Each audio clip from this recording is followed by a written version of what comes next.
Um,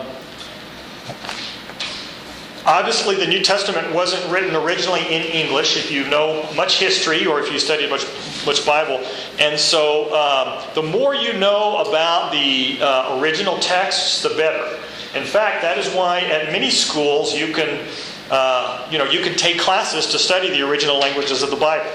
And the original language of the New Testament is in our notes later, but anybody already know?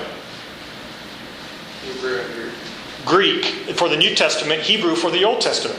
Most of the Old Testament was written in Hebrew originally. There's some parts that were probably originally in Aramaic, but most of it Hebrew. And even at Eastern, as in many other schools around the country, you can actually take classes in Greek and Hebrew from people who are academically credentialed to teach in those areas. And part of that goes back to these particular teachers are in the religion department because of the Judeo-Christian foundation of the study of religion in our context. So that would be beneficial.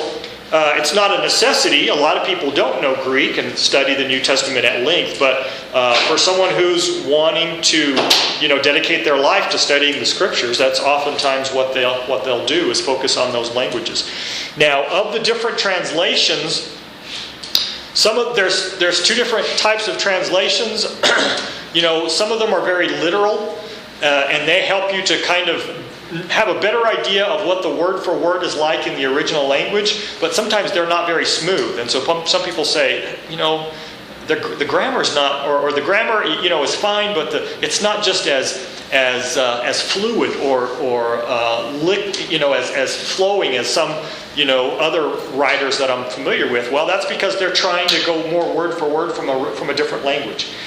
Other translations do have more of a fluid, and maybe it's very readable and it's smooth, and so sometimes that's very helpful. And they have different also reading levels in terms of grade level and things to help people in terms of vocabulary and stuff like that. And yet those ones are more of a thought-by-thought translation. And people will argue about which is better. I think there's a place for both of them, and both of them can be very helpful. But again, if you're interested in, the more you study something, the more you study the New Testament, and the more you desire to know, what the original meaning, and you begin to wonder sometimes, I wonder, what the original language was like, but I don't know Greek. Well, studying a literal translation like the New American Standard or the ESV or the King James, those are literal translations. The King James, of course, is pretty old, so some people have trouble understanding that, not because of the literalness, but because of the 17th century English. Okay, so let's see. So the answer to that question was literary historical. Next question. Which interpretation sees the Bible as a hidden riddle which has to be decoded? Which interpretation sees the Bible as a hidden riddle which has to be decoded? And so we've already covered literary historical. It's not that one. The textbook might call this a couple different things at different places. But what I want you to have is spiritual meaning. Spiritual meaning interpretation. The spiritual meaning. Now, that's similar to allegory, but we'll get to that later. I was going to ask if anybody had an answer, but someone might have said allegory because these are similar. The spiritual meaning kind of came out of the allegorical method, but we'll talk about that in the next note. The spiritual meaning interpretation sees the Bible as a hidden riddle which has meant to be decoded. And perhaps because there are parables in the Bible. There are times in the Bible. Remember the little excerpt I read you from Revelation? And it talked about, the bowls that were full of incense. But then it told us right away what that stood for. Anybody remember the bowls of incense stood for the prayers of the saints. And so sometimes there's something that literally, a bowl is something you put fruit in, and it's got a literal meaning, but in Revelation there's a lot of symbolism, and there's candles and plagues and bowls full of wrath that are poured out, bowls of incense, trumpets and beasts and all these things in Revelation. And a lot of times it tells us the symbolic meaning for them. And so it is true that some things are meant to be interpreted with spiritual meanings, but this particular interpretation seemed, everything in the Bible that way. So almost nothing is considered, literal, or it always has hidden meanings. And so, and hence, sometimes someone will come up with a book about, how to decode the Bible, and they'll sell a lot, and academic people will look at it and say, well, this book is inconsistent with itself, and it's inconsistent with, historical things and stuff. So oftentimes they don't last very long in the academic world, but nonetheless, they sell a lot of copies, as happened, a decade or so ago with, what was it called? The something code? Da Vinci. Well, yeah, and there were some other ones that had come out that were, looking specifically at ways of decoding the Bible and finding things, and they're oftentimes written by good authors, although they haven't done very much historical research, and so they don't tend to last very long. Once, in order for a theory to go through, like the theory of relativity and these scientific theories and educational theories and historical theories, for them to really last, they have to be, published in journals where a lot of other people either can find the same thing, or they begin to do other research and it affirms them. But oftentimes more, when you have mavericks that go off on the deep end and are saying things that sell a lot of books, then other research, instead of affirming it, tends to contradict it, and then it gets thrown out after someone got rich with it. Okay, spiritual meaning. Next note.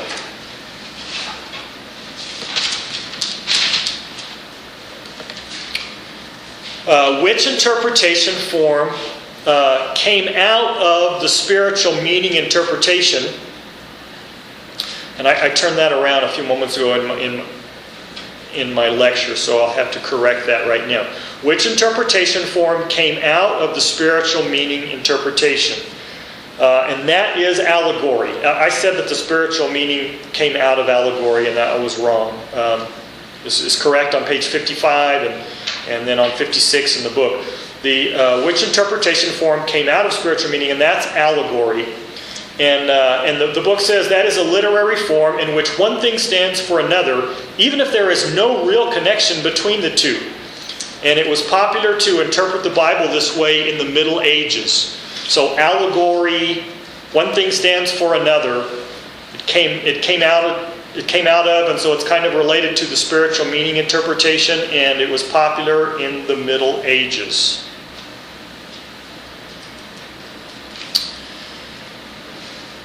Now, another thing that you will hear about when you'll hear in some religion classes, or in some of, we have a lot of classes that focus heavily on one part of the Bible, like the book of Romans at the class that takes place after this one, and so forth. And you'll hear about this next topic, and the question is, what do we call the academic study of the Bible? The academic study of the Bible. It's important to know what this phrase means, because without knowing that all it means is the academic study of the Bible, some people misunderstand what it means. But we call the academic study of the Bible biblical criticism. Biblical criticism. When your English teachers talk about doing a critical evaluation, they're not just saying to read this Macbeth and to do a critical evaluation or something. You're not just listing all the bad things you can think about it, but you're trying to find strengths and weaknesses. So in academics, we use the word critical analysis, or the phrase critical analysis, or the word criticism to talk about, analyzing something from a critical standpoint in terms of determining what are its strengths, what are its weaknesses, what are its consistencies, what are its inconsistencies, and things like that. And so the academic study of the Bible is biblical criticism, as opposed to maybe the devotional study of the Bible. Someone who someone who accepts the message of the New Testament as being true and authoritative, they would study it devotionally, whereas you could have an academic person who, there are people that have had PhDs in religion who are atheists. It's not that they believe in God, they just think that it's interesting and they wanted to study it, and so they got a PhD in it. And so that happens sometimes, and they can do biblical criticism, and even that doesn't mean, of course, there's a lot of people that have studied the Bible academically that do accept its message, but because they're in an academic setting, they still study the Bible academically. They're trying to, write things and talk about things in a way that they can have conversations and they can learn and grow together, both with people that do accept the New Testament as being true and people that do not. And they're kind of on common ground saying, well, okay, what is the evidence that Paul really wrote Galatians? And they kind of have to put that on the table and say, okay, well, maybe he did, maybe he didn't. Let's look at the evidence and let's consider that. What is the evidence that miracles took place in the time of the New Testament? Maybe they did, maybe they didn't. Let's just look at the evidence and let's analyze this from the perspective of history, of literature, of psychology and sociology and things like that. So that's the academic study of Bible. It's called biblical criticism. And then there's many different types of biblical criticism. I don't have all of them in the notes, but there's several of them in the textbook. But like I said, the lecture does not cover as much as the textbook covers. So here's one question concerning one of the types that I'll have you to know. But which type of criticism is concerned with the establishment of the most reliable Hebrew and Greek texts of the Old and New Testament? Which type of criticism, because there's a whole bunch of types of biblical criticism, which type of criticism is concerned with the establishment of the most reliable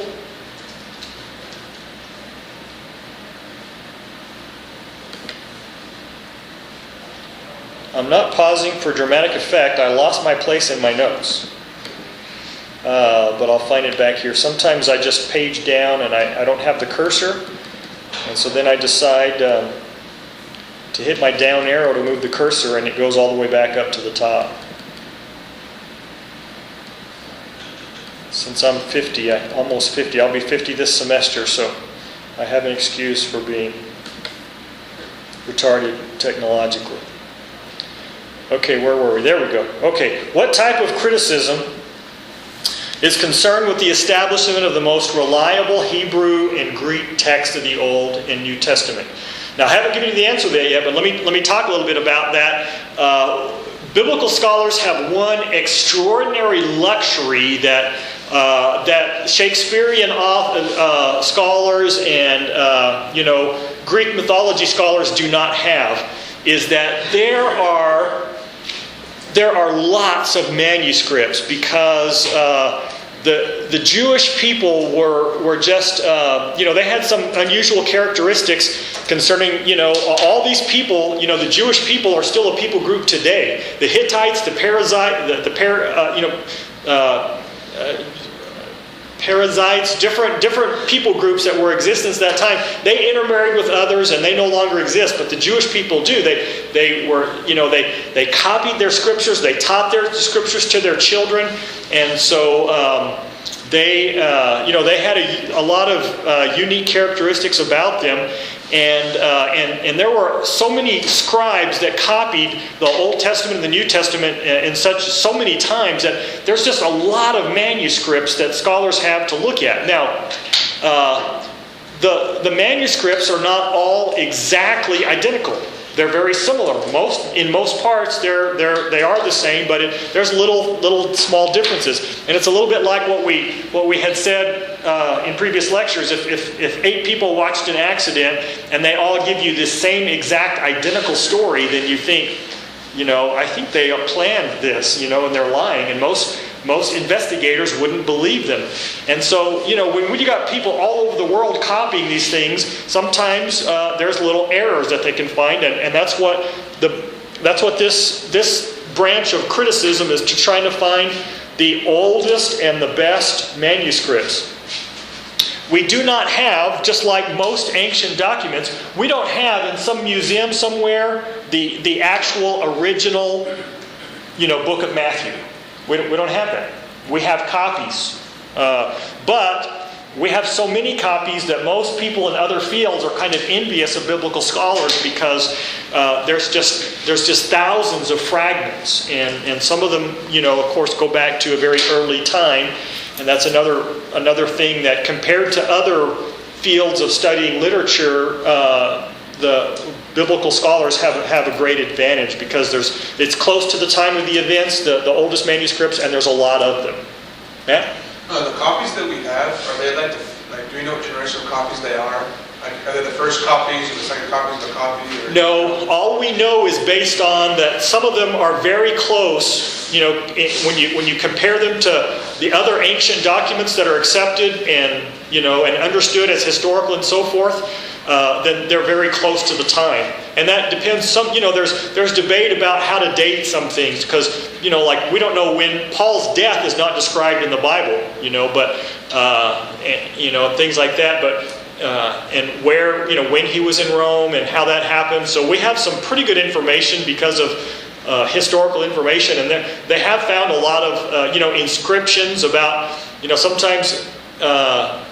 In that book I was telling you about, Case for Christ, there was a time when there was something alluded to in the New Testament, and they said this ruler wasn't in that time period. That ruler was over here, and so that must be wrong. But then then they found an inscription that said this. Evidently, there was a ruler with the same name that was in the city the Bible said he was, because there was an inscription on a lot of the buildings had stones that had inscriptions carved into them, and so they said, sometimes they thought, well, this is inaccurate, and later they found out, oh, well, that was accurate. There's two rulers by the same name, and so a lot of them have been. We'll read about some of those a little bit later on. So we don't know what generation the copies are, but the encouraging thing in terms of from a historical standpoint and a literary standpoint is how close they are to the events they described. Okay, so which type of criticism is concerned with the establishment of the most reliable Hebrew and Greek text of the Old and New Testament? The answer is textual criticism. And there are a lot of different types of criticism described. Let's see if in my notes I have any more of those. But if you're interested in that, some people really, it's like almost like archaeology in terms of studying those ancient parts. I didn't put any more in my notes, but there's a lot more in the book, and then there's other sources in the library that talk a lot about criticism, the different types of it. Okay, what part of the New Testament, remember we talked about the way to dividing the New Testament in the first lectures. What part of the New Testament was especially influenced by oral traditions? We'll kind of finish up. We still have plenty of time, but we'll be kind of turning toward oral tradition and story in the last several notes. What part of the New Testament was especially influenced by oral traditions? Well, first of all, who can just remind us what are the different parts of the New Testament? The different categories of books that we found. Anybody tell me any of them? Gospels, good. Haley, someone else, a different one? History, okay, which would be the book of Acts. Someone else who hasn't said something yet? We've got Gospels, history, what else? Letters. Say it again. Letters. Or what's the other word for letters? Someone else? Epistles. And finally, what's the last category? Apocalypse or Revelation. Okay, so, and then this question was, what part of the New Testament was especially influenced by oral traditions? Well, the answer would be Gospels, according to page 62 in the Zondervan Handbook of the Bible. The Gospels were especially influenced, and that was because, Paul wrote some of his letters, and they had what they called amanuensis, or which is essentially like a secretary that he would be dictating and he would be writing. And we have details about, he's talking about, these chains. We know sometimes he was in prison. He talks about being in prison as he wrote them. And, we have detailed information. It wasn't like, But that's a little bit different from the Gospels. We've got this time period when, Jesus is interacting with his disciples and he's talking with them, and sometimes they're getting it and sometimes they're not. And, we read about them warts and all. Peter sticks his foot in his mouth and, all these things happen. And yet we read about these events, but they weren't being written down at the time. Now, we're going to talk about this later. Some of the Gospel writers were actually some of the disciples that were there at the time. Not all 4 of them. We'll talk about that in a moment. In a few weeks or a few lectures from now. But a lot of the Gospels were obviously, there was a lot of buzz going around, a lot of talk about. A lot of times, big crowds would follow Jesus and come out to him, and of course, because of the miracles and the healing that the New Testament says that he did, that would attract a lot of people, and that appears to be what happened. And even in history, outside of the Bible, the sources that tried to say something negative about Jesus would call him a magician. Not so much a liar, but a magician, because of the extraordinary things that they thought that he did. Okay, so the Gospels were actually written down later. In fact, probably the first things that were actually written were probably not even the Gospels at all in terms of the New Testament. Probably the book of James might have been first, or maybe one of Paul's letters, and then the Gospels were written down later. So they're dependent on oral tradition. Okay, now,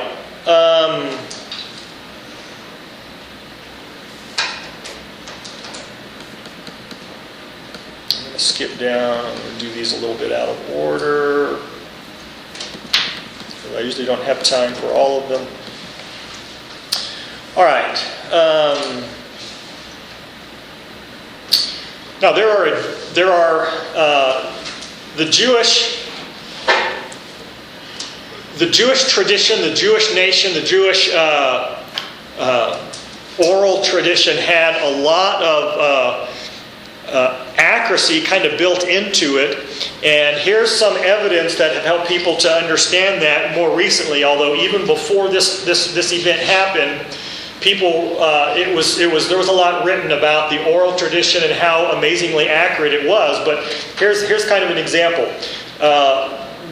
Within not your lifetime, not even mine, but certainly within my parents' lifetimes, the Dead Sea Scrolls were discovered. Does anybody know the date for what has come to be known as the Dead Sea Scrolls that were discovered? Like the date they were discovered? Uh-huh. Wasn't it like 1949 or 1947? Very close, 47. 1947, the Dead Sea Scrolls were discovered. And so that's one question that you should know. And I'm going to talk a little bit about these. I've got a few more notes here, but you don't have to know this in detail. But in 1947, some shepherds were in a desolate area, and as kids will do, maybe throwing rocks or slinging, with slingshots or slings or who knows what. But anyway, this rock, gets thrown or chunked somehow up kind of into, up a hill. And instead of just hearing nothing or a thud, you hear an unusual sound that sounds like something got shattered. And this rock, went into a cave and shattered an ancient jar. And they thought that was an unusual sound. They went to investigate, and they found all these old jars from what's been called the Qumran community. And it was like a group of, periodically religious people will sometimes separate themselves from the world, because there's always an understanding that sometimes there's a lot of temptations in the world and a lot of corruption, and people will get away from that in monasteries or things like that. So sometimes there was a community that had established, a library. They were scribes, and they wrote a lot about this. And so near the Dead Sea, there were all these scrolls found. Now, here's another question to put in your notes that is in my notes. How did the Dead Sea Scrolls compare in age to the manuscripts that were previously known? You see, most of them, in 1947, most of them were basically copies of Old Testament documents, like the book of Isaiah and Genesis and so forth. Those Old Testament books.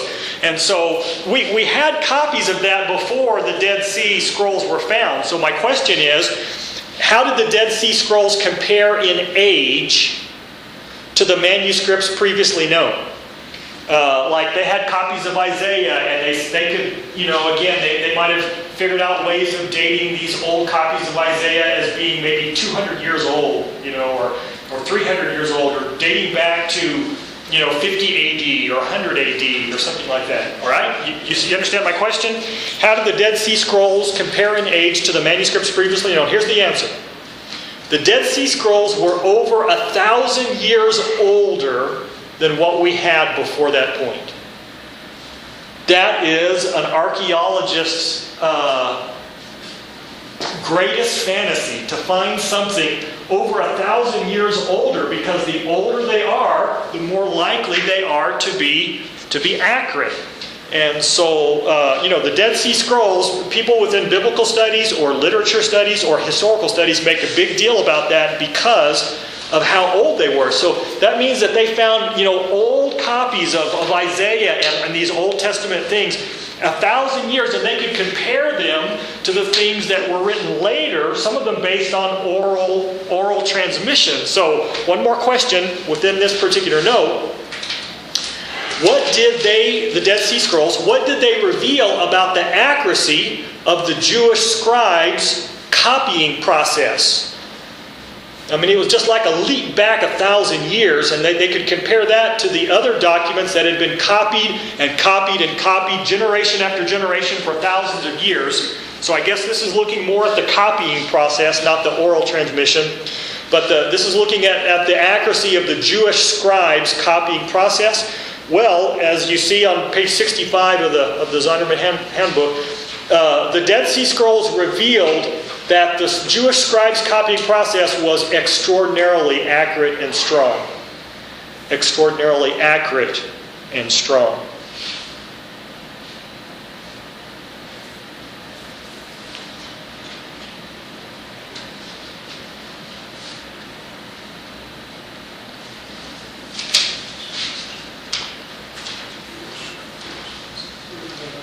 So that particular note on the Dead Sea Scrolls, there were three notes altogether. The year is 1947. How did the Dead Sea Scrolls compare in age to the manuscripts previously known? Over 1,000 years older. And how did they reveal the accuracy of the Jewish scribes' copying process? It was extraordinarily strong.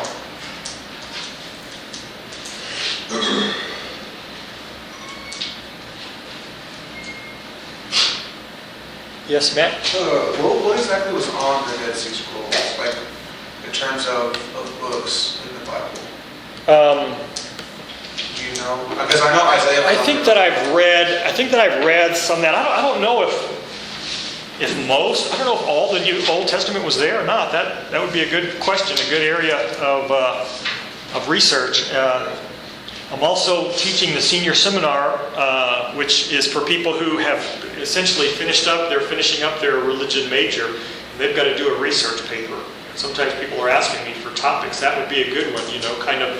Although, that question itself would not constitute a whole research paper, but that would be a good shorter question, in terms of what, which could easily be found without much effort. So if you see that, I think that I've read, it seems like I should know, but I don't remember, so I don't want to say all the Old Testament books. If I had to guess, I think that I've seen that maybe all the Old Testament books, but I wouldn't bet anything on that. Okay, let's see.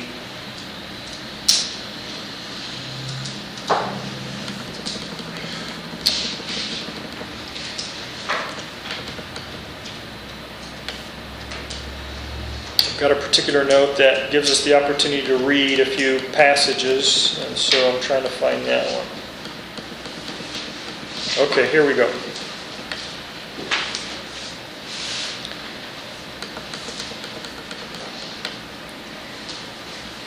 What are the storytelling techniques in the parables of Jesus?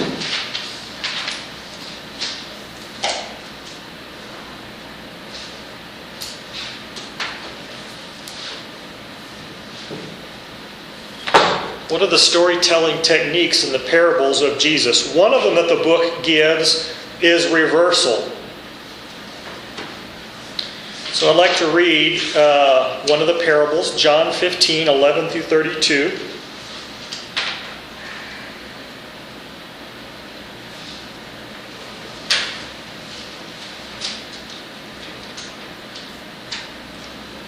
What is it again? What is it? Wait a minute, let me look. I'm sorry, it is Luke 15.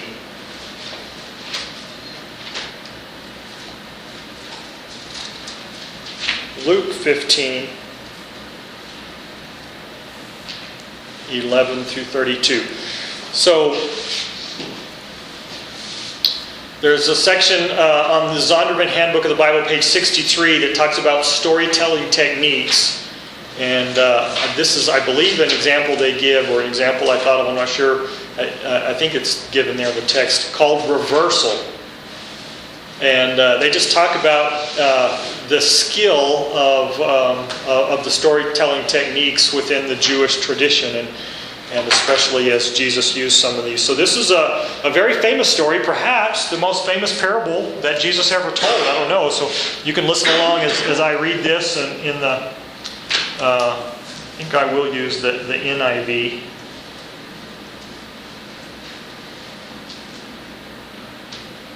NIV, you said? Uh-huh. Okay.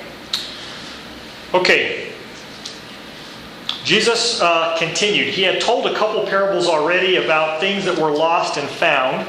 And he's communicating that the great value that God places on people, and sometimes we talk about someone that they just said, man, at that point in my life, I was lost. And, that's a kind of a figure that the Bible uses quite a bit. People that are lost, of course, from the biblical perspective, meaning that they had strayed from God's way, God's path.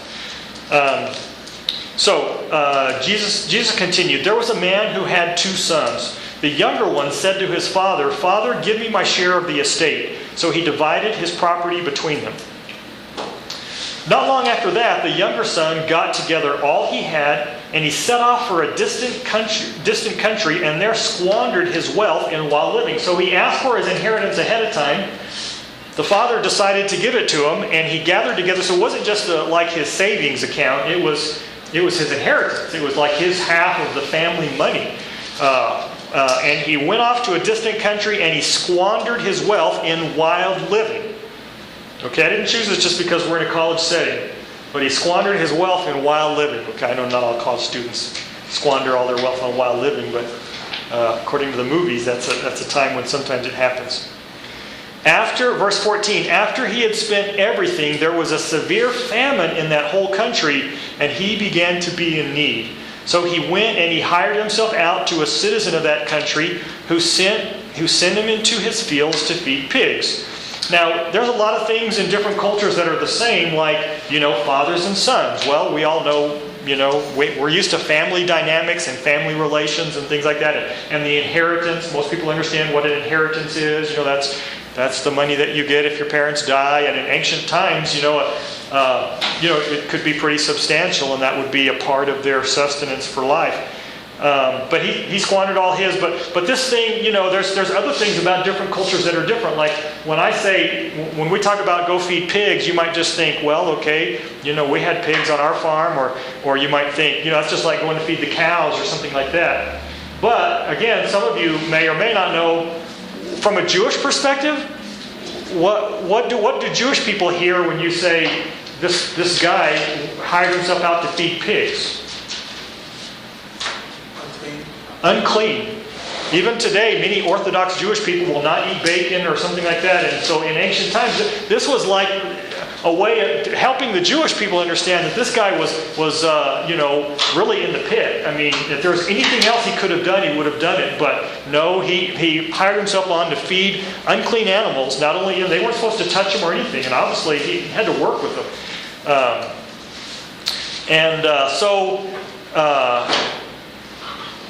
verse 16, he longed to fill his stomach with the pods. What happened? I touched the edge and I moved chapters all of a sudden. He longed to fill his stomach with the pods that the pigs were eating, but no one gave him anything. He was so hungry, the pig pods looked good. And when he came to his senses, he said, how many of my father's hired servants have food to spare, and here I am starving to death? I mean, he just kind of realized the stupidity of what's going on. He said, my father's servants are doing better than this. And, my dad's, evidently kind of well off, and he's saying, here I am. What's going on here, And he just came to his senses. It says, verse 18, I will set out and go back to my father, and I will say to him, Father, I have sinned against heaven and against you. I'm no longer worthy to be called your son. Make me like one of your hired servants. So he got up and went back and went to his father. Now, I'm in the middle of verse 20, but let me stop there a moment. And I think one of the reasons why this parable is so famous and why it was so effective in terms of what Jesus was communicating is that, one of the messages in the New Testament that we're going to see is that all people have what the Bible said, sin. Is that the Bible doesn't say, well, there's some people who are good and some people who are bad.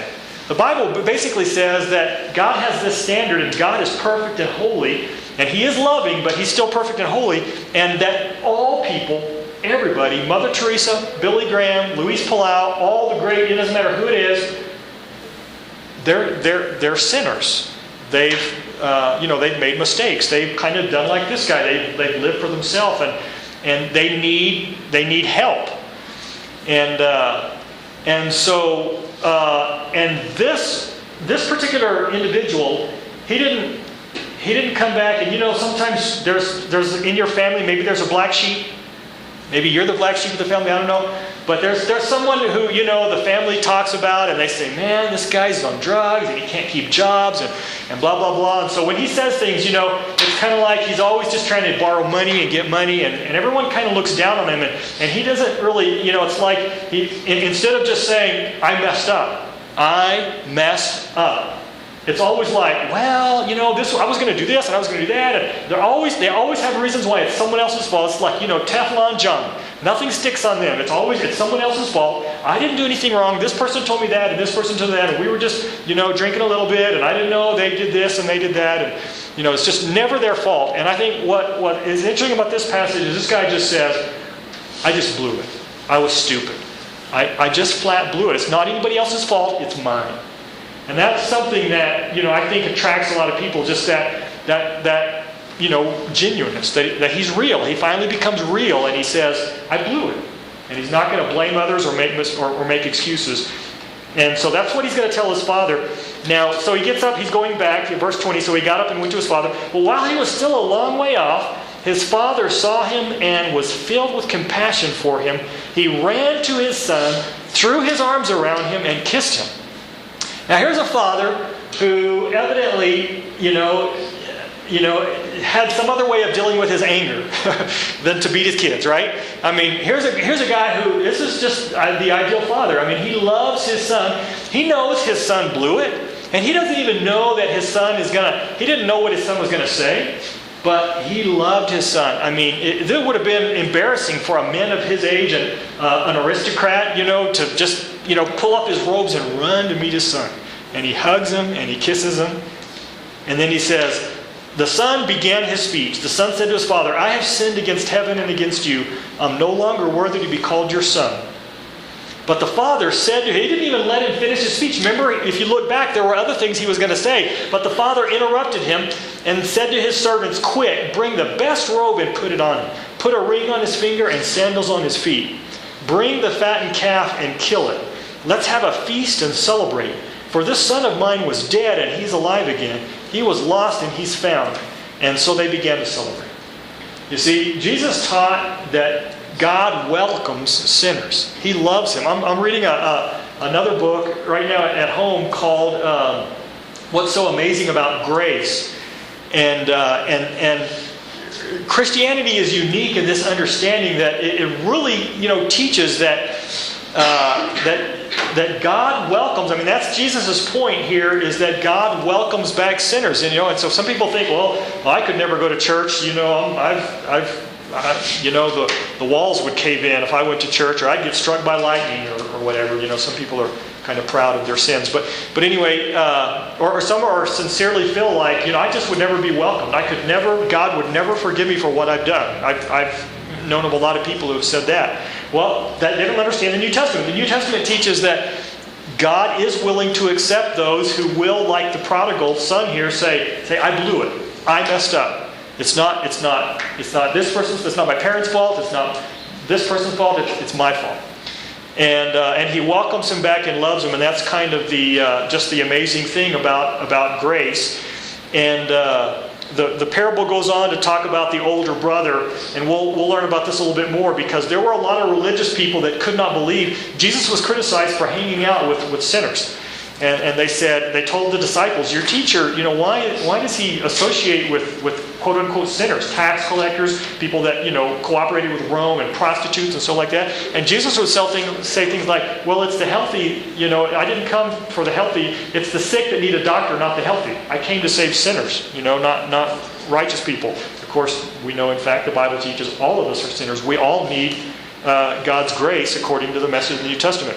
But many people are kind of like, if a drug dealer goes into a church and said, I blew it, I messed up, please tell me how I can get God's forgiveness. I know I made a mistake, but I remember my grandma telling me that Jesus died, and Jesus died to pay the penalty for my sin, and can you explain that more fully to me and tell me how I can accept that? There's a lot of church people that would not accept that at face value, right? I confess, sometimes people that have been in church a long time, they begin to forget some of the actual message. They would respond kind of like this big brother. And there were a lot of people in Jesus' time that were like this. The older brother became angry. Let's see. Meanwhile, the older son was in the field. When he came near the house, he heard music and dancing. So he called one of the servants and asked him what was going on. Well, your brother's come home, he replied, and your father has killed the fattened calf because he has him back safe and sound. Well, instead of rejoicing, the older brother became angry and refused to go in. So his father went out and pleaded with him.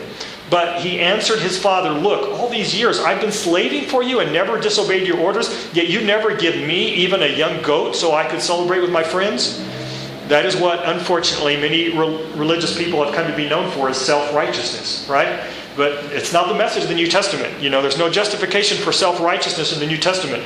The father says, but when this son of yours, verse 30, has squandered your property with prostitutes, comes home, you kill the fattened calf for him. My son, the father said, you are always with me, and everything that I have is yours. But we had to celebrate and be glad, because this brother of yours was dead and is alive again. He was lost and is found. Well, there's a lot to talk about with that particular story, because it is such a famous story. But you can see why it's famous, how it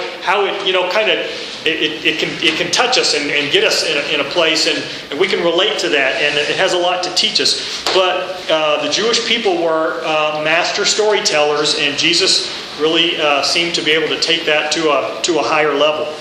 So, I'll see you Thursday. Stay up with your reading, and don't forget the assignment. On Blackboard, I'm going to send you a message asking you a question about the syllabus. You need to find that answer and reply back to me using the Blackboard message system. Adios.